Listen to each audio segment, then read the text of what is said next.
نبی کریم کے وصال کے بعد پوری امت غم میں ڈوب گئی۔ حضرت ابو بکر صدیق پہلے خلیفہ بنے، حضرت عمر فاروق ان کے سب سے قریبی ساتھی تھے۔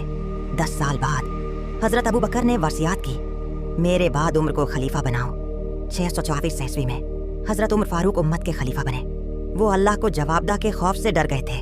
انہوں نے اپنے پہلے خطبے میں کہا، اے لوگو، میں خلیفہ بنا دیا گیا ہوں، لیکن میں تم سے بہتر نہیں۔ اگر میں سیدھا چلوں میرا ساتھ دو، اگر ٹیڑھا چلوں مجھے سیدھا کر دو۔ یہی عظیم لیڈر کی نشانی ہے۔ خلیفہ بنتے ہی انہوں نے اپنی تنخواہ مقرر کی، بس اتنی جتنی ایک عام آدمی کو ضرورت ہو۔ انصاف پسند اس قدر کہ اپنے بیٹے کی غلطی پر بھی اسے معاف نہیں کیا، بلکہ حد لاگو کی۔ رات کو خود گھوشت کرتے، غریبوں کا حال دیکھتے۔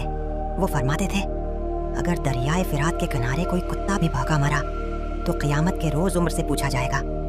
یہی اسلام میں حقیقی حکمرانی ہے بیٹا، عوام کی خدمت کر